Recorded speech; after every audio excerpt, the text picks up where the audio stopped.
Good morning. Welcome. Good to have you here. Just a reminder that next week, Monday at 1:10 is the time that the next set of things will be due for you. And next week, Monday, 1:10, AC 2501, you'll turn in the density lab that we did on Monday. Problem set number 2, we'll talk about and go over, and then you'll turn it in. We'll take quiz number 2, which has questions from problem set 2, and make sure that you bring a printed copy of the nomenclature in class lab. Nomenclature, if that's a new word for you, just means the naming. So we're going to talk about how to name chemicals so that if you go to the stock room, you'll be able to get the right chemical and not something weird that you didn't want. Questions on that? Do we need that lab for today? No, not until Monday. Monday at 1:10. That's right. That's right. Yeah. No, it's a good question, man. Everything for you will be due at Monday. Today, you're just here. We'll talk about some of this problem set 2 stuff. So, good question. Other questions? All right, we're going to buzz through a couple of people that helped develop the chemistry models that we use today. And the first one is a dude named John Dalton. Now, again, the dates are incredible. This is around the time Revolutionary War, War of 1812, so quite a while ago. But Dalton was pretty powerful. Some people call him the Newton of chemistry. Isaac Newton helped really bring physics into the mainstream when he did things like force equals mass times acceleration, calculus, et cetera, et cetera. Some people think that John Dalton is like that with chemistry, and you can agree with it or not, it's up to you. But anyway, in 1804, he brought all of his ideas together and he proposed a type of atomic theory. He said atoms can't be created or destroyed. He said that atoms of one element, for example, hydrogen, are different than other elements' atoms, i.e. helium, all right? And that's kind of cool. And he actually proposed a scale of masses, how much the atom will actually weigh, if you will. Now, sometimes, especially in biochemistry, sometimes you hear about biochemical markers having a mass in daltons. That's a reference to John Dalton. Dalton is the same as what we'll call an atomic mass unit, AMU. It's just a really, really, really small amount of mass. Nothing you need to know / memorize / put on your note sheet, but it is kind of interesting. He also proposed that when you make new compounds, you're actually changing the orientations of the atoms. You're rearranging the atoms to make new compounds, and that's true. He didn't talk about the structure that Democritus did. We talked about him. He was the Greek philosopher that proposed the atom and stuff like that. And later on, it was found that atoms can be created or destroyed, but it's a very high energy process. But again, considering his timeline, pretty impressive kind of stuff. John Dalton was also colorblind, and in some countries, apparently Daltonism is like another way of talking about being colorblind. So Dalton's pretty cool. But he's not the only one. Ben Franklin. Electroscope is a device used to detect electric charges. If we induce a charge in a rod and then touch it to the electroscope, the leaves in the electroscope become charged and separate. The experiment demonstrates that like charges repel one another. Ben Franklin was a big ambassador in Revolutionary War, He went to England and France and stuff. He did a lot of things for the American colonies when they were getting independence from England. But here we're not talking about that. We're talking about how he affected science. And Franklin was one of several people that were really interested in electricity. And he realized quickly that there were positive and negative charges, and we'll use this a lot. He also realized that if you have two similar charges, they repel, all right? On the other hand, if you have a positive and a negative, they attract. So opposite charges attract, while similar charges, positive, or negative, will repel. And this one will be important later on in Chem 223. He realized as well that all of the charge is conserved. It never goes away. And the similar kind of idea is that all matter is conserved. All the matter you put in equals all the matter you go out. All the charge is conserved too. And we'll talk about that more in Chem 223. But Ben Franklin is a pretty interesting person. Finally, he did realize that the force between like those positives and negatives that are attracting, that force is inversely proportional to the distance, all right? So let's say that my tripod here is a negative electron and I'm positive. All right, so cool to see you. Pretty close because we're pretty close together. But as the distance gets bigger between positive and negative, the traction is less and less. And finally, there's just a point where, there's no more attraction. So as the distance goes up, the force of attraction goes smaller. That's what it means to be inversely proportional. And that definitely applies to electric charges. So if you have two charges close to each other, very strong. On the other hand, as you get farther and farther and farther and farther apart, then eventually there's a point where they don't attract at all. Now, another player in this field is a guy named Becquerel. And Becquerel was studying some uranium samples. And he placed them next to a type of a photographic plate. And after a while, his photographic plates were exposed. Now, in the days before cell phones, people used to use film. Film's like a type of a silver compound, like our silver nitrate in lab during the 8 bottles lab. And if you leave it around on your fingers, we saw it turns your finger color. Well, it will do a similar kind of thing with film. Normally, you open the shutter to let the light come in to make it exposed, but these were all shut films and they were being exposed. So he realized that uranium was emitting a type of a ray. And these rays were just going through objects like no one's business. And it did create images on these plates, these photographs, if you will, which were basically silver. So he came up with the idea of radioactive. That's where it comes from. Uranium was a sample that he saw was radioactive. It emits a type of ray. And there are many types of elements that emits rays and stuff like that. And there's different kinds of rays. But one of his kind of students, Marie Curie, was the one that really took the ball and let it go.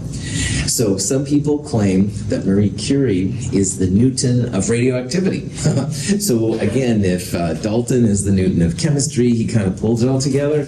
Marie Curie is often seen as the Newton of radioactivity. She did so many cool things. She realized with her work that substances were disintegrated, they were broken down when these rays hit them. Definitely to challenge Dalton's idea on the indestructible atoms. So Marie Curie just took it another step, did a little bit better job than Dalton did. But of course she had better data and stuff too. But she's really cool. Marie Curie was alive around the time of 1900-ish, all right? And that was certainly not a time that was very favorable for females wanting to go into science. And thankfully things have changed a little bit for the better anyway, but she's a real pioneer in allowing women to get into science. Her and just a couple other people we'll talk about. So Marie Curie classified radiation as 3 different types: alpha, beta, and gamma. And notice these little symbols here on the right. These are lowercase Greek letters. So this is the lowercase alpha. This is the lowercase gamma, stuff like that. Alpha particles are essentially helium that's really supercharged.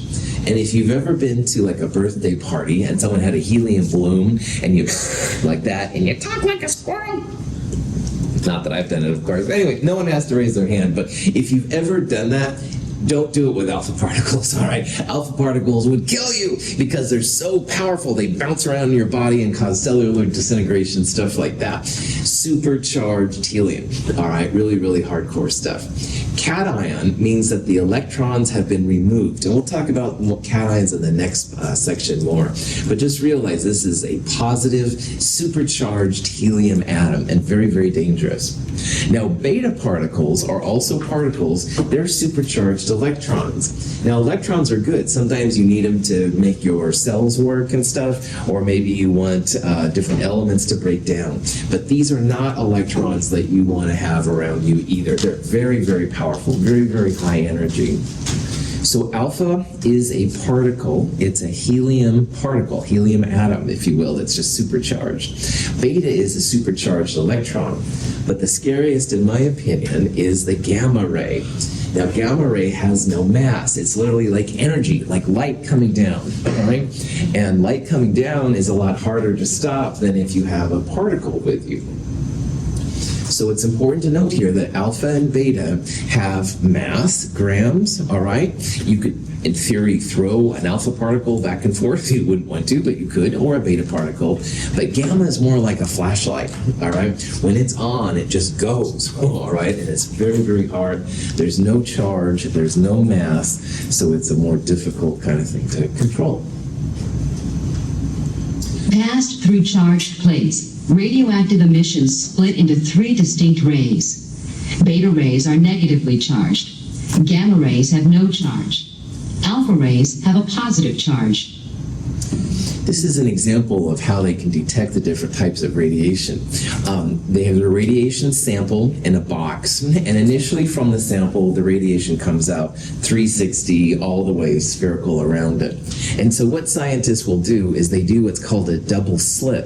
And the double slit keeps out all of the left and the right and the top and the bottom radiation, and it just ends up making a plane of radiation, like a two-dimensional, like a piece of plywood or something like that.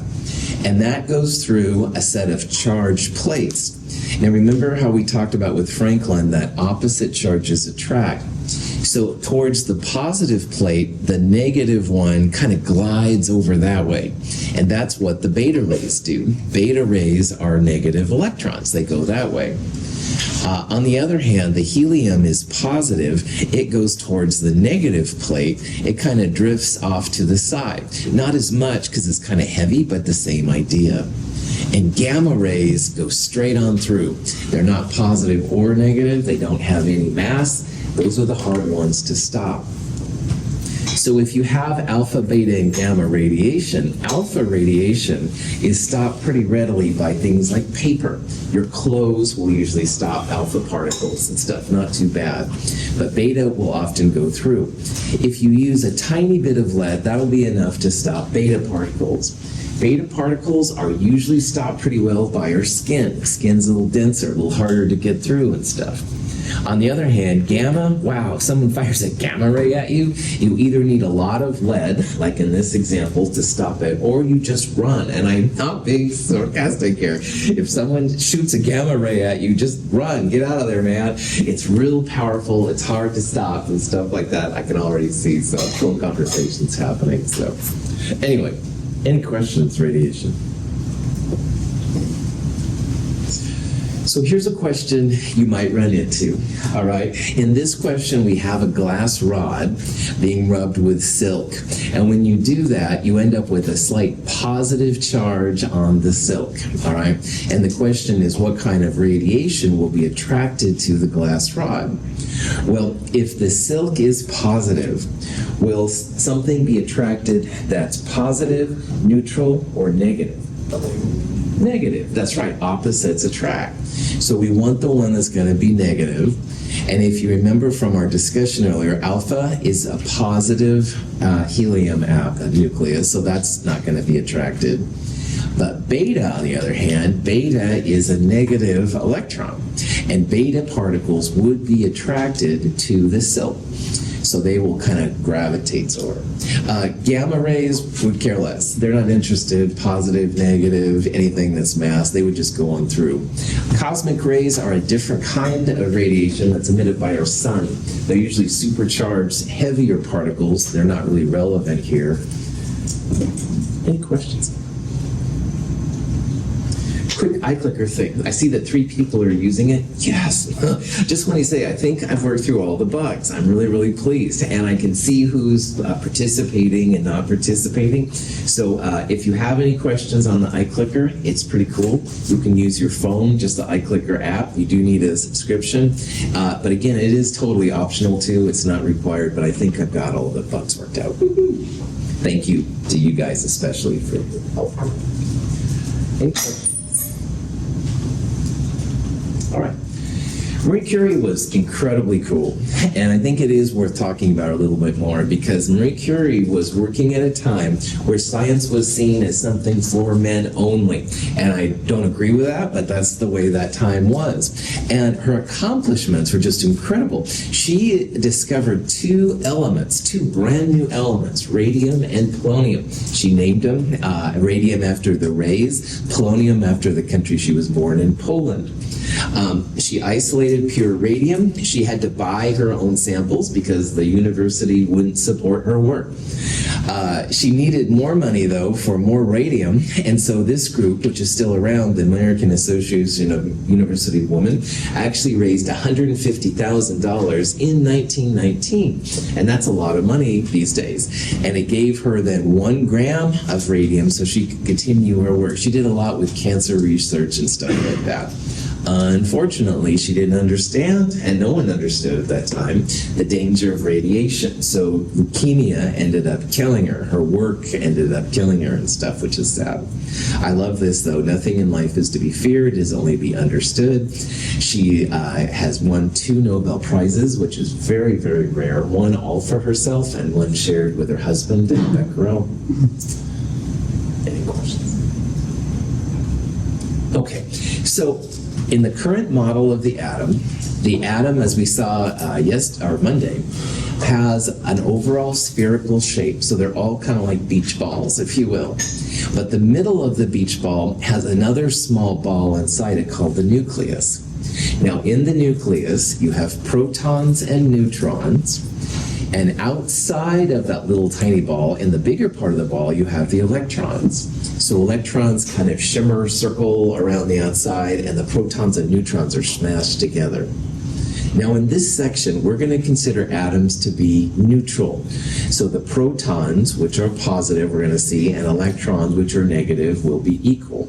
That'll be more of an important thing in the next chapter, but for right now and stuff, just realize that's what it means to be neutral. So if the if the protons inside and the electrons outside equal each other, then you'll have a neutral atom.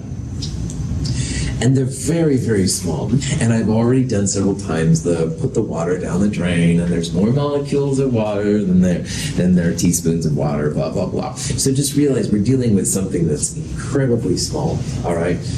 Valerie just showed me a lab from biology with a microscope. I wish there was a chemistry microscope that we could just put atoms in there and look at it, but for different reasons, that's not quite possible yet. We've got some techniques to find atoms, but it's very, very rare, very, very difficult.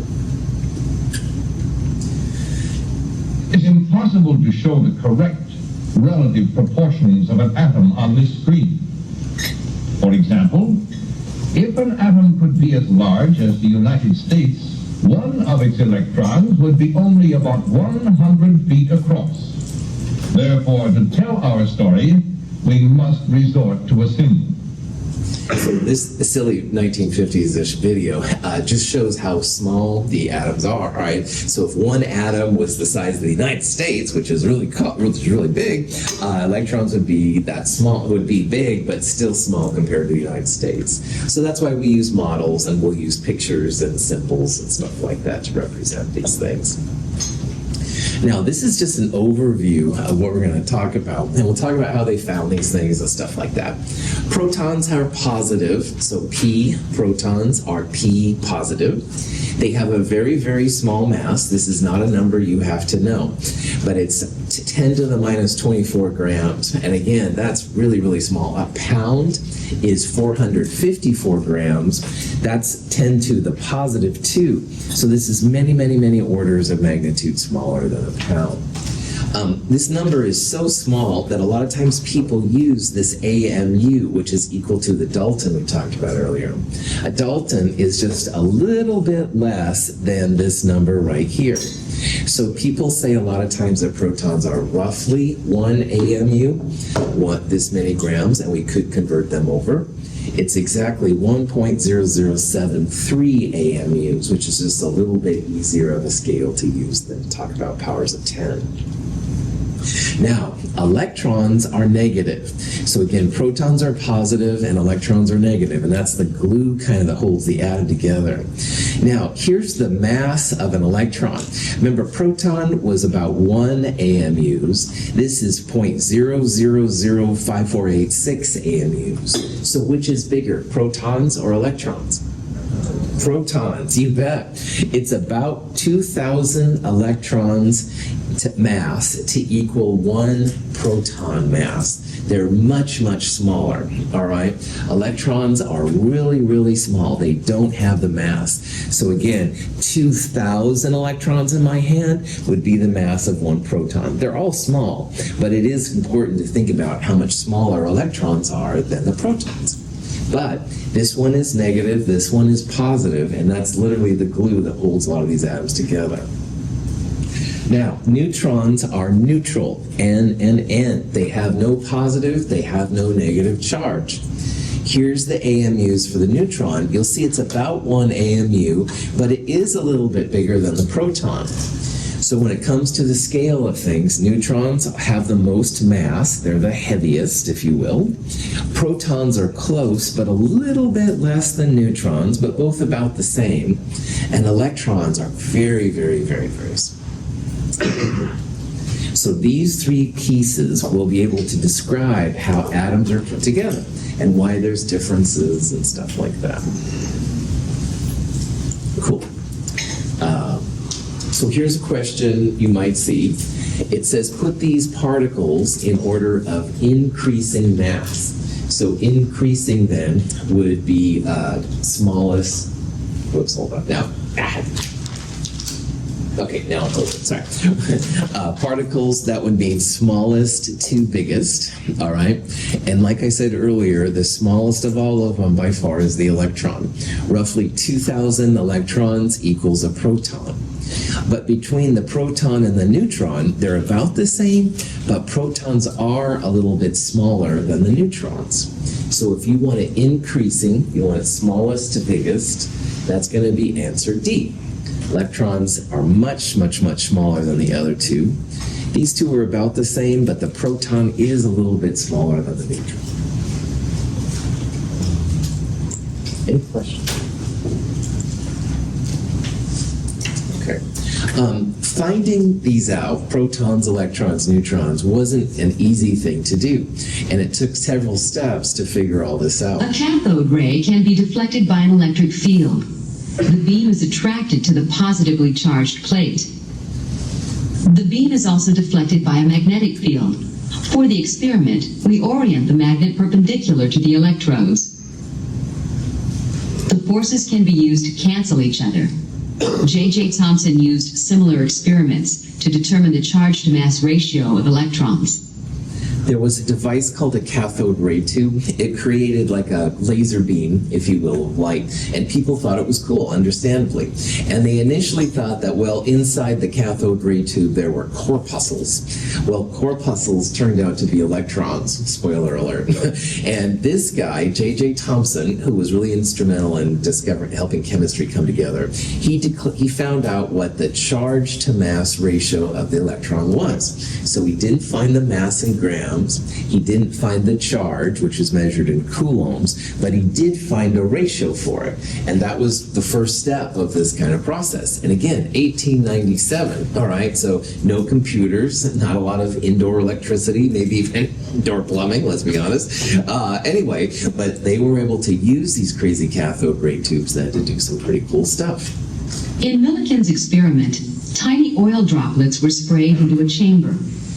By adjusting the charge on a pair of electrodes, Millikan balanced the force of gravity, pulling the droplets downward, with the electric attraction pulling the droplets upward.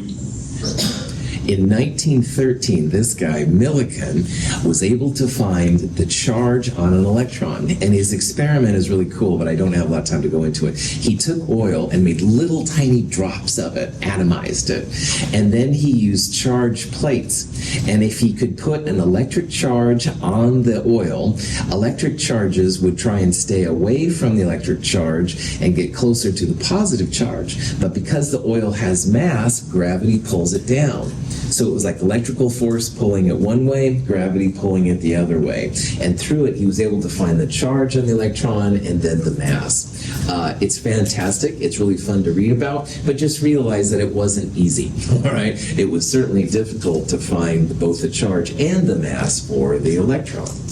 When high voltage is applied to a canal ray tube, electrons are attracted to the positively charged plate, as in any cathode ray tube. The electrons collide with gas molecules, separating electrons from the molecules. Positively charged particles are attracted to and pass through the negatively charged plate. When the tube contains hydrogen, these particles are protons. Rutherford took one of these canal ray tubes with its corpuscles / electrons and actually placed hydrogen gas inside it. No one had done this before. And when the electrons smashed into the hydrogen, that released a second electron, so there was extra corpuscles detected down here, but there was a particle that went this way. It was going the opposite direction, and nobody anticipated that. So long story short, that's where the protons were discovered. And that's possible because electrons are going that way towards the positive plate, but the positive protons will go this way towards the negative plate. So it's kind of cool. Rutherford, we'll talk about more here in a little bit. Again, amazing that these people were able to figure this out. This was, again, before computers and cell phones and stuff like that. So. Now, the neutrons were very difficult to discover. So almost more than a decade passed when protons were discovered. Chadwick here, James Chadwick, was able to determine the mass of the neutron. He used a device called a mass spectrometer. And you can think of this as like a fancy scale that chemists use to see how much each element or compound weighs. And it was instrumental. People had suspected that something else was in the nucleus, but they weren't sure. Chadwick was the one to talk about it and figure it out. Neutrons were more difficult because they don't have a positive or negative charge. So you can't use canal ray tubes and stuff which have positive, negative plates on them. That's why Chadwick is kind of good. But how are the atoms combined? Like, where do the protons, electrons, and neutrons go in? And this was another thing that took some time to figure out. The initial main theory of the atom was what they call the plum pudding model. And in England, a dessert that sometimes is served has like a type of a Jello, all right? And inside of it are little plums. So they thought, this is plum pudding. Now, the plums themselves, they thought were like negative electrons, and then the pudding part, if you will, was seen as like a positive spread that went over the place. And there were some initial pieces of data that suggested this might be all right. But there were some problems with it, and Rutherford, who also discovered the proton, came through with a real cool experiment, I'm going to show you on the next slide, to figure out what the correct model of the atom is. This is called the gold foil experiment. And a radioactive sample here is going through a double slit, and it's onto a piece of gold. And if you look here, there's like little, like a lights being, there's little spastic lights over there.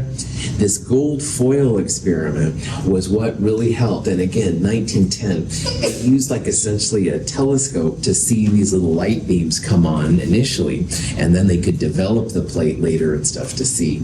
Now, what was happening is that the light was going, the little electrons and radioactive particles were going through. And most of the particles went straight on through. That's why there was such a strong sign over there. But once in a while, they would come through and bounce off and go off to the left and the right. And gold, the thinnest sheet that he could get, gold then must be mostly empty. So what Rutherford figured out is that this is like the atom. And again, it's spherical, and inside is the nucleus. And the nucleus has protons and neutrons.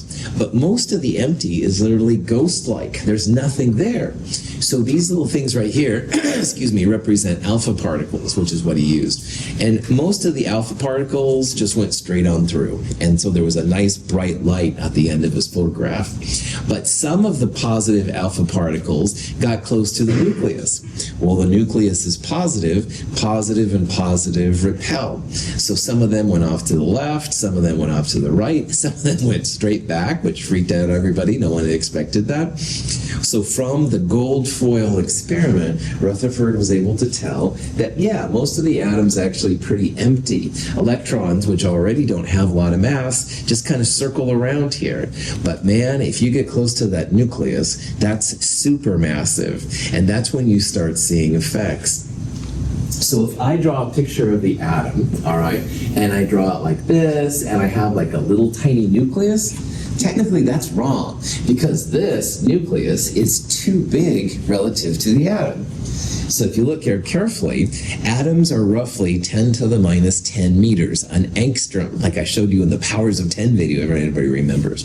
It's okay. The nucleus, 10 to the minus 15. So 5 orders of magnitude smaller, that's when you're going to be able to quote unquote see the nucleus. So in my picture here, this is not small enough, all right? I need to make the smallest little dot right there, all right? And that would be a better representation. Of course, for teaching, it's horrible, so that's why I don't do it. But just realize that nucleus is really, really small in the atom. In the powers of 10 videos, going down to power of 10, first there were the atoms, then you could see the electrons, and then many orders of magnitude later was when you could begin to see the nucleus, the neutrons and protons. So this is just another way to represent what we saw there. This is the gold foil experiment. All right, so in a nutshell then, protons and neutrons in the nucleus, electrons kind of circle around the outside.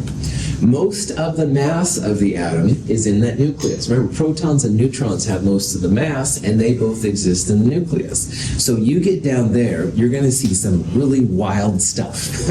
Most of the atom is relatively empty. All right, and an atom will be neutral if the protons and electrons are equal to each other. In this problem, for problem set number 2, you can assume that they're all going to be equal, protons and electrons. But in problem set 3, we'll start talking about what happens when they aren't always equal. Now, it's hard to visualize how big atoms are. So scientists will oftentimes use what's called an angstrom. Angstrom is an A with a little circle on the top. If someone asks you in the street, and I'm sure this happens to you all the time, how big is an atom? You'd say, well, it's about an angstrom across. Good to know, you know. Jeopardy, whatever. Anyway, people are starting to take pictures and movies of atoms, but it is very difficult. This is an early picture. It's called a scanning tunneling microscopy image of iron atoms. So each of those little kind of spikes right there, that's an iron atom. Aren't they able to see? And you can read more about STM and stuff on this website. IBM, the company, is still pretty involved in trying to identify the atoms, which is kind of a cool thing. And this is just kind of fun. So each of those are little atoms, all right? And IBM has been developing theories, ways to move the atoms. So this is the world's smallest movie.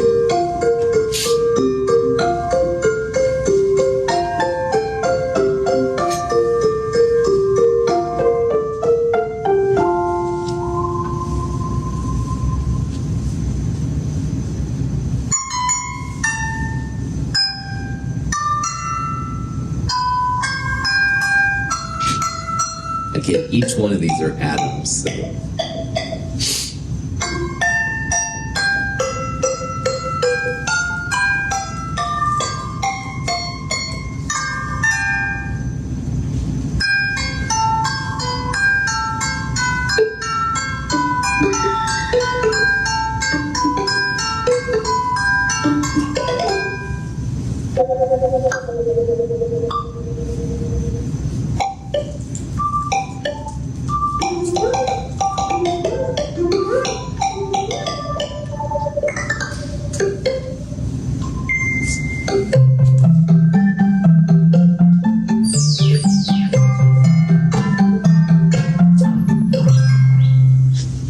This This was filmed using what's called stop motion photography. So they took like one picture, moved the atom a little bit, took another picture, and put them all together. The amount of time it took to do something like this is incredible. Here's the Star Trek version of the atoms. Woohoo! I really like Star Trek. You don't have to like Star Trek to do well in this class. But anyway, these are the kind of things that are beginning to come out now. The technology is getting down there, which is cool. We'll talk more about why the technology has been so difficult to ascertain here. Now, when you're talking about an atom, there's some information that's really useful. And if you have a periodic table, like the ones in this room, all good periodic tables have at least 3 things. Some have more, but they'll at least have 3 things. They'll have a whole number, which we'll call the atomic number.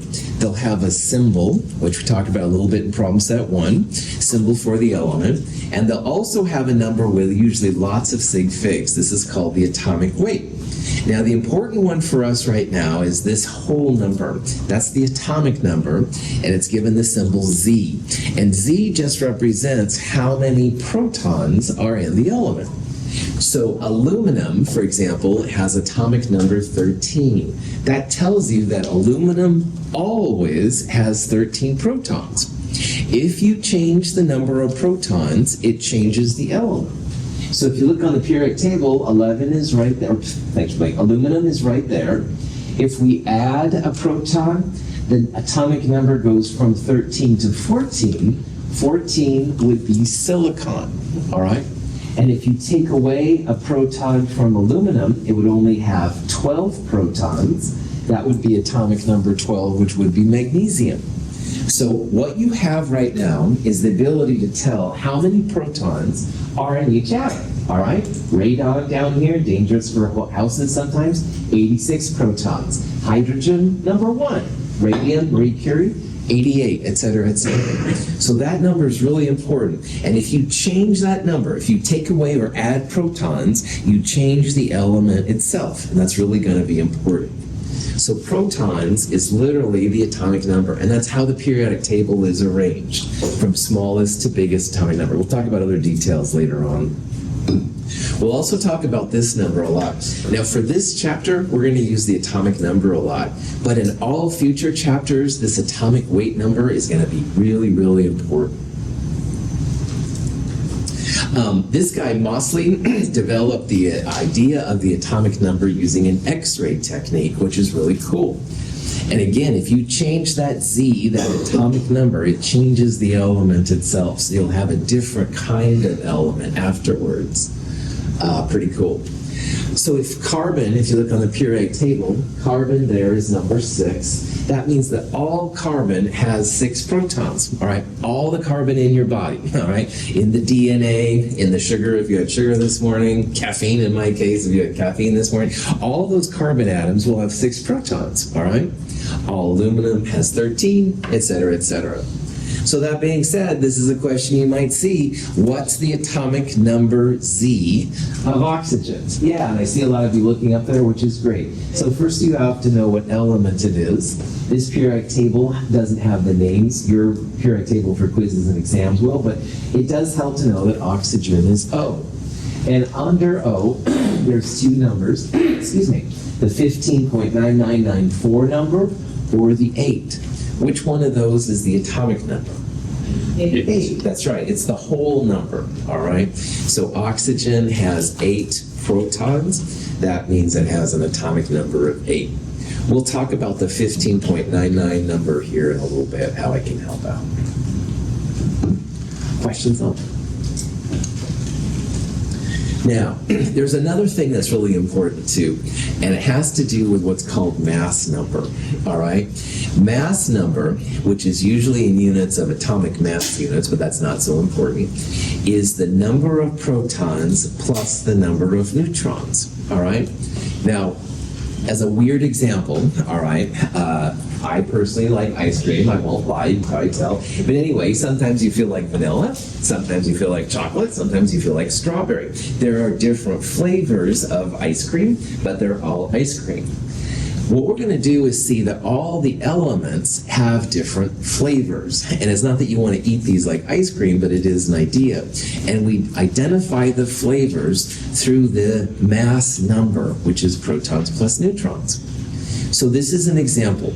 Boron can have 5 neutrons.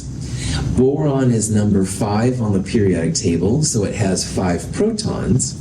So this flavor, this version of boron, has 5 plus 5, or 10, for its mass number. So you literally just add up the 5 protons and 5 neutrons in this version to get 10. So we're going to start using this symbolism sometime where the lower left and upper left quadrants around the element have information for chemists. This is the atomic number Z. This is the mass number A. So you can also sometimes see it written as boron-10. That's another way of having it done. If I gave you this symbol and I said, hey, how many neutrons does it have? You would take the top number, which is protons plus neutrons, and subtract the bottom number, which is just protons. So 10 minus 5 would give you 5 neutrons. And that's important because boron has more than one flavor. Now, flavor is a weird thing to use, but it's the best analogy I could think of, okay? Isotope is the fancy name. Isotopes are like different versions of the same element. So just like there's different kinds of ice cream, there are all the elements have more than one type of isotope. And some of them have quite different properties. Now, we just went through an example with boron-10. Notice that I didn't include the lower left number. If you know that this is B, capital B, a periodic table will tell you what the atomic number is. So the hip chemist knows, okay, boron is here. Oh, there's the atomic number, number 5. Sometimes you don't see the lower left number because the lower left number and the symbol are directly related. So boron-10 had mass number 10 minus 5 protons, 5 neutrons. Boron-11 is different. Mass number 11, and remember this is protons plus neutrons, but because it's boron, it still has 5 protons. 11 minus 5, this has 6 neutrons. So boron-11 has more mass, more particles than boron-10 does. Questions? Now, within each element, or family of atoms, there can be different members, each one having the same number of protons, but differing in the number of neutrons. The total of an atom's protons and neutrons is its atomic weight. Thus, in natural uranium, we have U-234, U-235, and U-238. These different members of the same element or atom family, science calls isotopes. Uranium-238 is very, very common. You can go mine it places in Nevada and stuff like that, no problem. But in the Middle East right now, lots of conflict between Iran and Israel and other countries as well, all right? And a lot of it has to do with purifying uranium. Iran wants uranium-238 basically pulled off, so the remaining uranium-235 is there. Uranium-235 can be used in what they're telling us is nuclear reactors, could also be nuclear weapons, which is where Israel gets interested. So just realize that isotopes have quite different properties. Uranium-238, not a lot you can do with it, but uranium-235, oh yeah. Anyway, here's a question. Manganese-55, how many neutrons are in it? So again, if I was going to answer a question like this, I'd look up here for where manganese is. Now remember, manganese is different than magnesium, all right? That's something that a lot of people, if you haven't heard these terms, can get mixed up. But we want manganese right there, and manganese is number 25. Does the 25 mean protons or something else? Protons, yeah, it's the atomic number. So this manganese has 55 for the mass number, which means protons plus neutrons.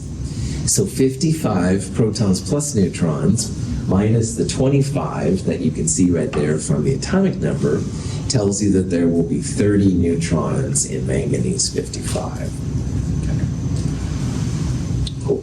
So mass number minus atomic number is how you find neutrons. If you have the top number and the bottom number, it's top minus bottom. Or in this case, we have the mass number. We look up the atomic number. subtracted to get the number of neutrons. Okay.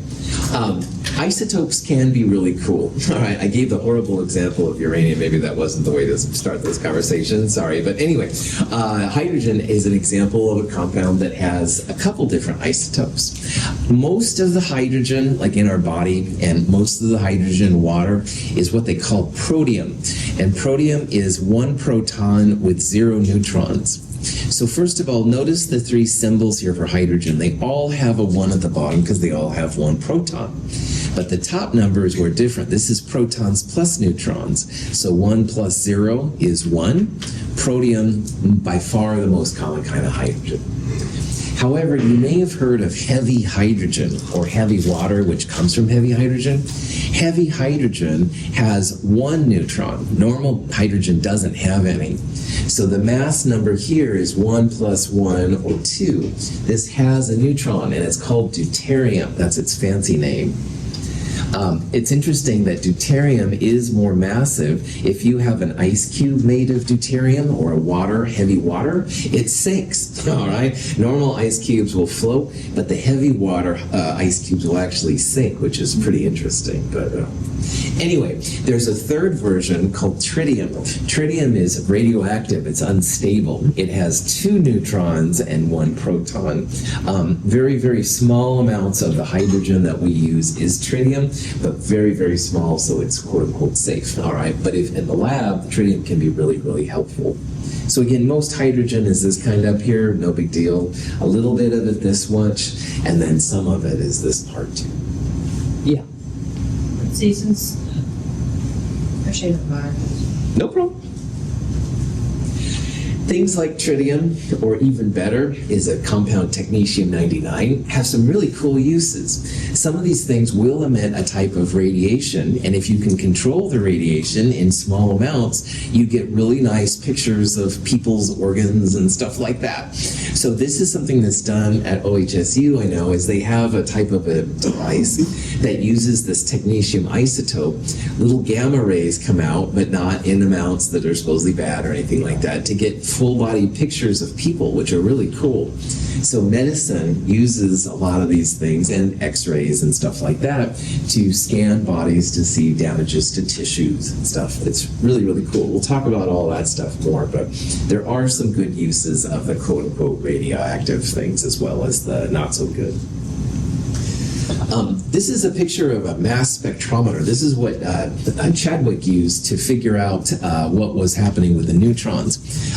You take a sample, and most of the time you turn it into a gas, and you essentially make it think the sample positive. So the electrons are stripped away. And positive things, if you have a positive-negative magnet or something like that, can be controlled. Like you can make them swerve more and less. So they make the magnet go from high to low or low to high, and they see how many pieces essentially get to the detector down here. So you can see when they had this amount, they got quite a few of these elements and a little bit over here. Well, these 3 little red lines represent how abundant the isotopes are.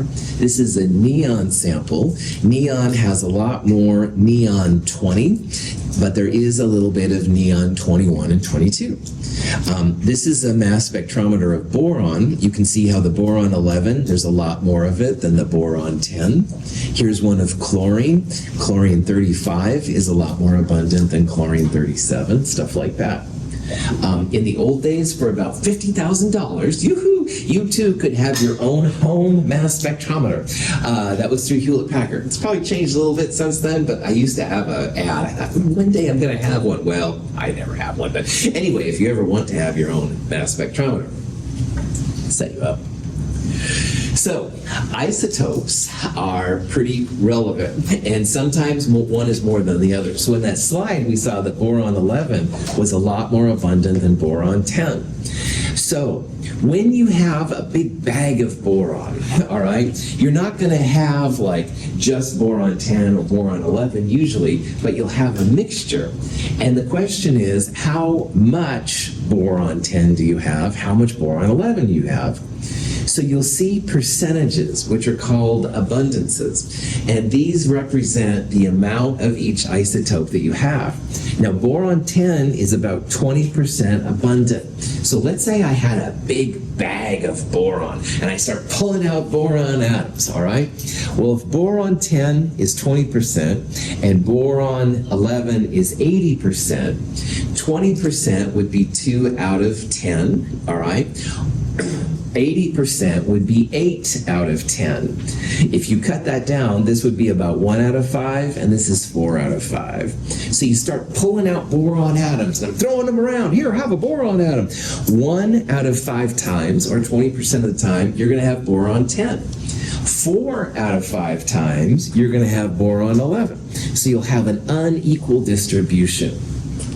Because chemists deal with so many atoms at one time, we most of the time use what's called the atomic weight or average mass of boron. Because you don't usually have just one atom, you'll have thousands and thousands of atoms. So the final number on the periodic table, which are read right here, those numbers are all atomic weights. We'll call them molar mass, we'll call them atomic weight, but it's all the same thing. And it's all dependent on how much you have.